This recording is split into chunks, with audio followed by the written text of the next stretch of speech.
Olympic में अजीब तरीके के नियम है जिसे सुनकर आप भी चौंक जाएंगे। आपको ये अजीब लगेगा, लेकिन एथलीट्स को कंडोम दिए जाते हैं। हालांकि टोक्यो ओलंपिक में आयोजकों ने एथलीट्स को कंडोम के इस्तेमाल पर रोक लगा दी थी।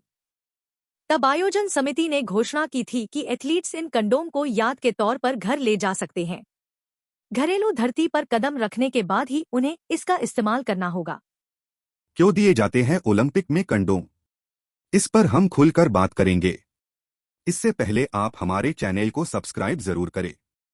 अंतर्राष्ट्रीय ओलंपिक समिति ने सुरक्षित यौन संबंध और एचआईवी की रोकथाम को बढ़ावा देने के उद्देश्य से 1988 में खेलों में कंडोम देने की अपनी प्रथा शुरू की।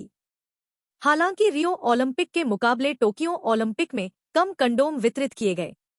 रियो ओलंपिक के दौरान समिति ने 4,50,000 कंडोम दिए थे। 2021 ओलंपिक में शामिल होने वाले करीब 11,000 एथलीटों में से प्रत्येक के लिए लगभग 14 कंडोम दिए थे।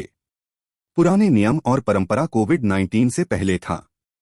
अब आयोजक एक वैश्विक स्वास्थ्य अभियान के हिस्से के रूप में एथलीटों को एक दूसरे को छूने से बचने के लिए कह रहे थे।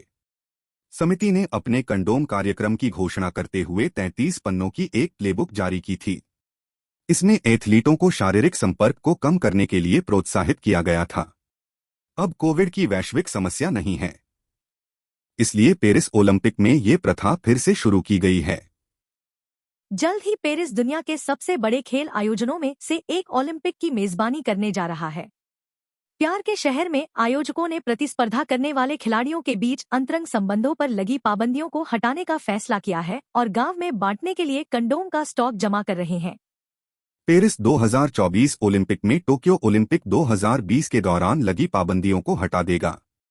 ये पाबंदियां कोविड-19 महामारी के कारण लगाया था।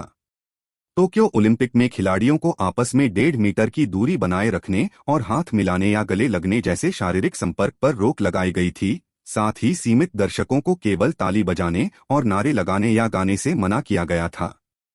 यह पहली बार नहीं है जब कंडोम ओलंपिक खेल गांव की सामग्री का हिस्सा बने हैं। 1988 के सियोल ओलंपिक के बाद से आयोजक एचआईवी और एड्स के बारे में जागरूकता फैलाने के लिए गर्भनिरोधक वितरित करते आए हैं। टोक्यो ओलंपिक के दौरान भी खिलाड़ियों को 1.5 लाख कंडोम बांटे गए थे, लेकिन सख्त कोविड-19 प्रतिबंधों के कारण शारीरिक संपर्क कम होने के चलते उन्हें इनका इस्तेमाल करने की सख्त मनाही थी और कहा गया था कि वे गर्भनिरोधक अपने देश वापस ले जाएं। अंतर्राष्ट्रीय ओलंपिक समिति द्वारा कोविड-19 प्रतिबंधों को हटाने से पेरिस ओलंपिक गांव में लोग फिर से मिलजुल सकेंगे, जहां कथित तौर पर 9,000 खिलाड़ी रहेंगे और उन्हें ओलंपिक के हर दिन 2 कंडोम दिए जाएंगे। पेरिस ओलंपिक के लिए 2 बिलियन यूरो की लागत के साथ अब तक का सबसे महंगा खेल गांव बनाया जा रहा है। भव्य ओलंपिक उद्घाटन समारोह नदी सीन के किनारे किया जाएगा, जहां खिलाड़ी नावों के बेड़े में सवार होंगे। ऐसी ही जानकारी के लिए हमारे चैनल को सब्सक्राइब जरूर करें।